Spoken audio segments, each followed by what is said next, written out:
हाँ तो बच्चों त्रिभुज भुजाओं के आधार पर कुल 3 तरह के हुए, है ना। समबाहु त्रिभुज जिसे इक्विलैटरल बोलते हैं, इक्विलैटरल मतलब तीनों भुजाएं समान। समबाहु, सम मीन समान, बाहु मीन्स भुजाएं। ऐसा त्रिभुज जिसकी सभी भुजाएं आपस में समान होती हैं उसे समबाहु त्रिभुज कहते हैं, इक्विलैटरल, है ना बच्चों। ये हो गया इक्विलैटरल, ये भुजा इस भुजा के बराबर और ये आपस में बराबर, इसलिए इसका नाम ABC। तीनों भुजाएं आपस में बराबर हो गई हैं, इसलिए हो गया समद्विभाजक इक्विलैटरल ट्रायंगल। अब दूसरी तरह का त्रिभुज भुजाओं के आधार पे मैं बात कर रहा हूं, कुल 3 तरह के होते हैं। पहला मैंने समबाहु के बारे में बता दिया। दूसरा समद्विबाहु, सम मीन समान, द्विबाहु मीन्स तो 2 भुजाएं, जिसकी कुल 2 भुजाएं समान होती हैं उसे समद्विबाहु यानी कि आइसोसेलेस ट्रायंगल बोलते हैं बच्चों। अब यहाँ पे देखते हैं वो चित्र किस तरह का होता है, एग्जाम में आता है, क्लास में पढ़ते समय तो देखते हैं बच्चों। यहाँ पे इस तरह से 2 भुजाएं आपस में बराबर होती हैं ABC त्रिभुज की। जब 2 भुजाएं आपस में समान तो समद्विबाहु त्रिभुज आता है। और तीसरा विषमबाहु त्रिभुज, स्केलन ट्रायंगल, विषमबाहु जिसकी कोई भी भुजा आपस में बराबर ना हो उसे कौन सा त्रिभुज बच्चों, विषमबाहु, कुछ भी आपस में समान ना हो इसलिए उसको विषमबाहु, यहाँ पे मैं नाम बदल देता हूं PQR। तो ये बच्चों क्लियर हुआ बात। समबाहु, समद्विबाहु, विषमबाहु, इसके बारे में इसके आगे इसके बाद मतलब जो समद्विबाहु त्रिभुज, समद्विबाहु, विषमबाहु की प्रमेय है और इनके भीतर विभिन्न नियम हैं, ये क्लास 8 की बाद अगली कक्षा में सीखने को मिलेगा। क्योंकि मैं इनके भीतर और ज्यादा डिटेल्स थ्योरम नहीं बता रहा हूं, क्योंकि क्लास 6 और 7th 8th के पॉइंट में लिया गया है। त्रिभुज भुजाओं के आधार पर कुल 3 तरह के होते हैं। पहचान मैंने बच्चों का करा दिया, परिभाषा भी मैंने बता दिया। परिभाषा में कुछ है नहीं बच्चों, फिर से एक बार और परिभाषा समझ लो। समबाहु, सम मीन समान, बाहु मीन्स भुजाएं, वह त्रिभुज जिसकी सभी भुजाएं समान हो, सम मीन समान, बाहु मीन्स भुजाएं जिसकी भुजाएं आपस में समान हो। अब देखते हैं समद्विबाहु, सम मीन समान, द्विबाहु मीन्स 2 भुजाएं, वह त्रिभुज जिसकी 2 भुजाएं समान हो, है ना, समद्विबाहु कहा जाता है। वह त्रिभुज जिसकी कोई भी भुजा आपस में समान ना हो, ये किसी के समान नहीं है, इसलिए इसे विषमबाहु के नाम से जाना जाता है ना बच्चों। तो ये भुजाओं के आधार पर त्रिभुज के प्रकार बच्चों के पास समझ में आ गए ना। अब चलते हैं आगे इसके दूसरे प्रकार के बारे में। त्रिभुज का प्रकार कोणों के आधार पर, है ना, किसके आधार पर, कोणों के आधार पर। तो चलते हैं बच्चों आगे देखते हैं। मुख्यतः इसके 2 भाग होते हैं, एक कोण और दूसरा भुजा। तो त्रिभुज के कुल 3 प्रकार होते हैं। तो चलते हैं बच्चे और कोणों के आधार पर, कोणों के आधार पर त्रिभुज के प्रकार, है ना। The types of triangle according to angle, कोणों के आधार पर त्रिभुज के प्रकार कितने तरह के होते हैं, ये भी कुल 3 तरह के ही होते हैं बच्चों। इसमें देखते हैं पहला भाग क्या होता है बी में, यहाँ दूसरा भाग मैं बता रहा हूं ना, ये हो गया और बी यहाँ पे। इसमें देखते हैं इसका पहला पार्ट क्या हो जाएगा, समकोण त्रिभुज। कौन सा त्रिभुज, समकोण त्रिभुज, है ना बच्चों। और दूसरा न्यून कोण त्रिभुज, है ना बच्चों।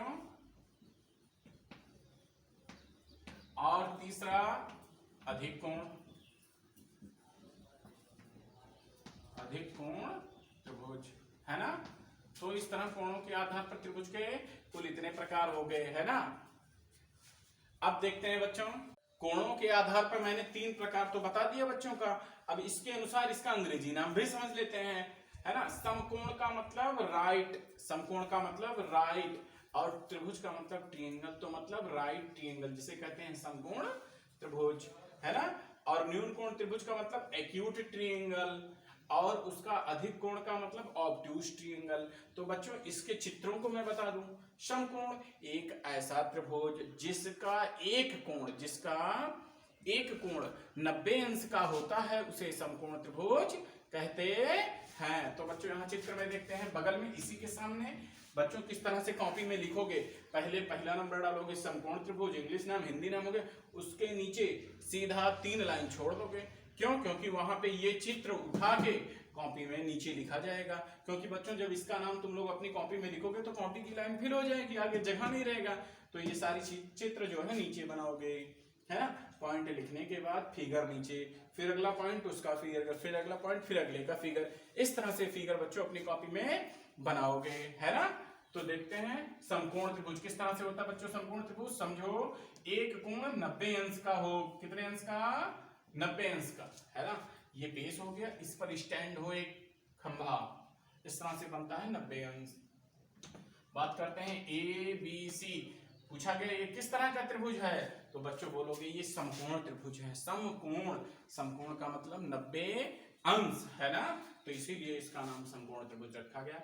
अब बच्चों आ गया त्रिभुज न्यून कोण। न्यून कोण का मतलब बच्चों देखते हैं जिसका हर एक कोण 90 से छोटा हो। किससे छोटा हो? 90 से छोटा, सब 90 से छोटे हैं, इसलिए इसका नाम न्यून कोण त्रिभुज है ना। अब चलते हैं अधिक कोण। अधिक कोण का क्या मतलब है? 90 से ज्यादा, वह त्रिभुज जिसका एक कोण 90 से अधिक हो। क्या हो बच्चों? 90 से अधिक हो। देखते हैं अधिक कोण त्रिभुज का चित्र किस तरह से। ऑब्ट्यूज ट्रायंगल किस तरह से बनता है बच्चों? एक कोण 90 से ज्यादा हो। तो बच्चों यहां देखो एक कोण 90 से ज्यादा है ना, तो यहाँ पे एक कोण ज्यादा है, पी क्यू आर, है ना, कुछ भी नाम डाल सकते हो, A B C, P Q R, X Y Z, है ना, यम कुछ भी अपने हिसाब से। एक कोण 90 से ज्यादा है, ये देखो ये अधिक कोण है 90 से ज्यादा, और 180 अंश से कम के कोण को अधिक कोण बोलते हैं। अगले टॉपिक में जब पढ़ाया जाएगा, मैथ चलेगा, तो कोशिश करेंगे बच्चों में कोण का टॉपिक पढ़ा दूं, है ना। कोण और समांतर रेखाएं, ये भी बहुत ही इंपॉर्टेंट चैप्टर है जो कक्षा 6 से लेकर कक्षा 10 तक चलता है। कोण और समांतर रेखाएं अगले टॉपिक में हम बच्चों को बताएंगे। इसमें समझोगे बच्चों ये अधिक कोण का त्रिभुज है ना।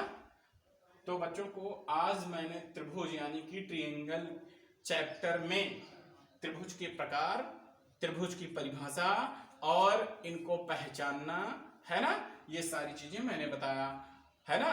तो ये सारी चीजें बच्चों समझो, और उसके बाद इसमें कुछ प्रश्नों के बारे में समझ लो। मैं एक आध दो क्वेश्चन सॉल्व करवा दे रहा हूं, है ना। चलो चलते हैं इसकी एक्सरसाइज पे लेकर। इसमें प्रश्न किस तरह से बच्चों से पूछे जाएंगे, है ना। तो बच्चों यहां पे प्रश्न देखो अपना।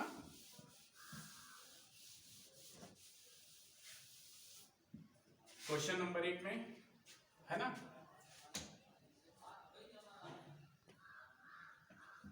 क्वेश्चन है बच्चों त्रिभुज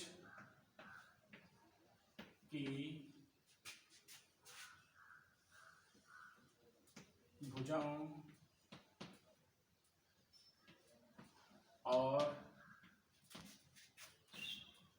कोणों के नाम लिखो। यहां प्रश्न देखते हैं बच्चों, त्रिभुज की भुजाओं और कोणों के नाम लिखो, है ना। क्या क्या बताना है? भुजाओं और कोणों के नाम लिखने को लेकर। यहाँ पे पॉइंट नंबर 1 में त्रिभुज ऐसे बच्चों को मिल जाएगा प्रश्न में, ए बी सी, है ना, इसकी भुजाएं और इसके कोणों के नाम लिखो। और बी नंबर में क्या मिल जाएगा? इस तरह से त्रिभुज बन जाएगा, है ना। त्रिभुज विभिन्न तरह के मैंने बताया ना, तो इसमें नाम बच्चों को मिल जाया करेगा और लिखना पड़ेगा। त्रिभुज किसी भी प्रकार का हो सकता है ना। तो बच्चों देखते हैं पी क्यू आर, त्रिभुज की भुजाओं और कोणों के नाम लिखो। और पूछ लिया जाता है किस प्रकार का त्रिभुज है, तो ये भी बताना बच्चों। ये न्यून कोण है, न्यून कोण त्रिभुज है, ये समकोण त्रिभुज है, पहचानना पड़ेगा। तो यहाँ पे देखते हैं सॉल्यूशन नंबर 1 को बच्चों क्या करना है, भुजा और कोण, इसमें ऐसे हेडिंग डालोगे भुजाएं, है ना। कौन कौन सी भुजाएं हैं बच्चों? अभी मैंने बताया था ए बी और बी सी और सी ए। और कोण कौन कौन से हैं? तो बच्चों बताओगे कोण ए, कोण बी और कोण सी। ये कोण का चिन्ह है इस तरह से भुजाएं और कोण हो गए। इसमें भी भुजा और कोणों को दर्शा सकते हो। और दूसरी तरह का प्रश्न मिलेगा बच्चों एक्सरसाइज में। तुम्हारे एक्सरसाइज का प्रश्न मैं बच्चों को समझा रहा हूं, है ना। ये प्रश्न तुम्हारी बुक्स के एक्सरसाइज में है जो कक्षा 6, 7 और 8 की किताबों में मिलेंगे, है ना। तो बच्चों देखते हैं अब दूसरी तरह का प्रश्न क्या हो गया, है ना। त्रिभुज में अज्ञात कोण को ज्ञात करो, अज्ञात कोण का मान बताओ, है ना बच्चों, मान बताओ। अब देखो इसका मान बताने के लिए क्या है, यहां पे बच्चों इस तरह एक क्वेश्चन त्रिभुज को लेकर बन जाएगा, जैसे कि यहाँ पे यक्स हो जाएगा और यहाँ पे 70 हो जाएगा और यहाँ पे 60 हो जाएगा, जिसका मान ABC हो जाएगा। इसमें मैंने 3 कोण ले लिए, है ना। यहाँ मैं बाहर लिख दे रहा हूं, कोण A बराबर यक्स है और कोण B बराबर 70 है और कोण C बराबर कितना है, 60 है। ये किताब में तुम्हारे दे दिया गया है। x अज्ञात पद कौन है, यक्स का मान, कोण यक्ष, है ना। B 70 है, C 60 है और कोण यक्ष है। इसी अज्ञात पद का मान नाम बताना है, कोण A का मान, है ना। यहाँ कोण A बताओ, है ना, कोण A को, कोण A ज्ञात करो, क्या करो, ज्ञात करो। तो इस तरह से इसमें ज्ञात करना है, अज्ञात पद जो भी है इसको निकालोगे तो इसमें क्या करोगे बच्चों, तो यहाँ पे सॉल्यूशन में देखते हो बच्चों, कोण A प्लस कोण B प्लस C, ये सब सारी चीजें क्या हैं, त्रिभुज के तीनों कोण हैं। तीनों कोणों का जोड़ कितना होता है बच्चों, 180। ये प्रश्नानुसार अकॉर्डिंग क्वेश्चन, प्रश्नानुसार त्रिभुज के तीनों कोणों का जोड़ कितना, 180 मानक माना गया है, 180 अंश होता है ना। तो देखते हैं बच्चों, कोण A का मान पता है, नहीं पता है, कह रहा यक्स है। और B का मान पता है, B का मान क्वेश्चन ने कहा 70 है और C का मान पता है 60 है, किताब में दिया गया है प्रश्न में, है ना। तो देखते हैं, जोड़ लेते हैं, यक्स प्लस 70 में 60 जोड़ते हैं 130, है ना बच्चों। कितना मान बराबर है कुल 180 के, और 130 उस तरफ जाके घट जाएगा। 180 में से जैसे ही 130 घटाओगे तुरंत बन जाएगा 50 अंश, है ना। त्रिभुज में कोण की माप अंश में होती है, इसलिए यक्स का मान अज्ञात पद 50 अंश हो जाता है, जो कि इसका आंसर है। इस तरह का एक प्रश्न और बता दे रहे हैं बच्चों, अज्ञात पद का मान ज्ञात करने को लेकर, जो अभी मैंने समझाया एक क्वेश्चन। तो इसमें अज्ञात पद क्या बनेगा, किस तरह से त्रिभुज मिलेगा, है ना। तो यहाँ पे बच्चों त्रिभुज में दिया रहेगा, यहाँ पे यक्स और यहाँ पे दिया है 60। यहाँ बच्चों ऐसे इस तरह से दिया जाएगा, बच्चों खुद से जान जाओगे कि ये 90 अंश है और इसका नाम PQR है, यक्स का मान निकालना है। तो यहाँ पे प्रश्नानुसार बच्चों लिखोगे, प्रश्नानुसार, है ना। चलोगे इसमें बी वाले क्वेश्चंस में, तो क्या करना पड़ता है, सबसे पहले बच्चों त्रिभुज के तीनों कोणों का जोड़ कितना, तीनों कोणों का जोड़ 180 अंश होता है। कितना होता है, तीनों कोण मतलब प्रथम कोण, द्वितीय कोण और तीसरा कोण मिलकर कितना बनाते हैं 180। P का मान x, Q का मान 90 क्वेश्चन में दिया है, R का मान 60 ये भी दिया गया है। तो x बराबर कितना हो जाता है बच्चों, फिर ये जोड़ लेंगे, 9 और 6 15 मतलब 150, मतलब 150, कुल मान 180 के बराबर तुलना करेंगे। इधर प्लस है तो दूसरी तरफ जाके क्या हो जाएगा, माइनस हो जाएगा, घटा देंगे, कितना मिल जाएगा x का मान 30 अंश, जो कि इसमें अज्ञात पद का आंसर है ना बच्चों। इस तरह से अपना अभ्यास करोगे और जो भी प्रश्न इसमें परिभाषाएं प्रश्न समझाए गए हैं बच्चों अपनी कॉपी में वर्क के रूप में नोट करोगे, है ना। जब स्कूल आओगे सारे बच्चों की कॉपियां चेक भी होंगी, उसमें मार्किंग होएगी, है ना, कि बच्चों ने घर पे रहकर इतना अभ्यास किया, इतनी तैयारी किया, है ना बच्चों। ठीक है, अपना अभ्यास करना।